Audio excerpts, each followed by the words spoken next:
এদেশের গায়কের যখন কিছু চুরি হয়, এদেশের কোনো গায়কের যখন কোনো কিছু চুরি হয়, গায়ক ফেসবুকে স্ট্যাটাস দেয়, থানায় গিয়ে মামলা করে, পাড়া প্রতিবেশীর সাথে আফসোস করে।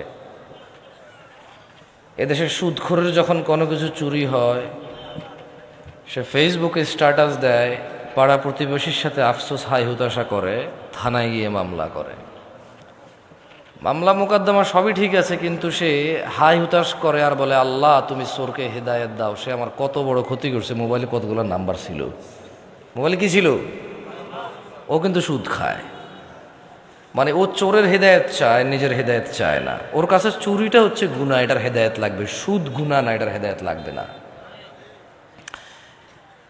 এই হিসেবে সিগারেটখোর মনে করে গাঁজাখোরের চাইতে ভালো, গাঁজাখোর মনে করে মদখোরের চাইতে ভালো, মদখোর মনে করে হিরোইনের চাইতে ভালো, হিরোইনখোর মনে করে টিকটিকির লেজ খাওয়ার চাইতে ভালো। আমার মতো জামশেদ মজুমদার হুজুর মনে করে দাড়ি টুপি রাখা সব চাইতে ভালো কাজ, কিন্তু মানুষের সাথে দুর্ব্যবহার করা খারাপ কাজ না। মাইক্রোফোনে এসে আসা লোকগুলো আমরা যখন পরামর্শ দিই মানুষকে, আমরা ভুলে যাই আল্লাহ বলেছে, ইয়া আইয়ুহাল্লাযীনা আমানু, হে তোমরা যারা ঈমান এনেছো, লিমা তাকুল, এমন কথা বলো কেন, মা লা তাফআলুন, যা তোমরা করতে পারবা না নিজেরাই। কাবুরা মাকতান ইনদাল্লাহি আন তাকুলু মা লা তাফআলুন, নিশ্চয় আল্লাহর কাছে ঘৃণিত কাজ হচ্ছে এমন কিছু যা তুমি অন্যকে বলো কিন্তু তুমি নিজে করো না। কেমন? এখানে প্রত্যেকটা রুগী চায় ডাক্তারের হেদায়েত, ডাক্তার চায় যে ম্যাজিস্ট্রেট তার পরীক্ষার নকল ধরেছে তার হেদায়েত,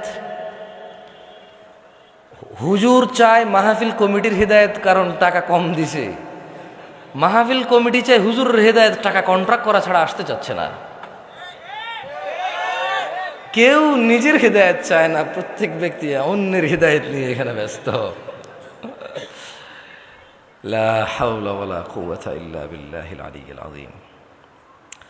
এমত অবস্থায় এখানে মানুষ কিভাবে ভালো হব আমরা, যেখানে আমি সবসময় অন্যের ভালো চাই, নিজের ভালো চাই না। এবং অন্যকে আমি বলি, আমি যে তোমার ভালো চাই এটা তুমি বিশ্বাস করো। আমি কিন্তু নিজের ভালোই চাই না, আপনারা যে ভালো চাই এটা বিশ্বাস করার জন্য আপনাকে বলি আমি।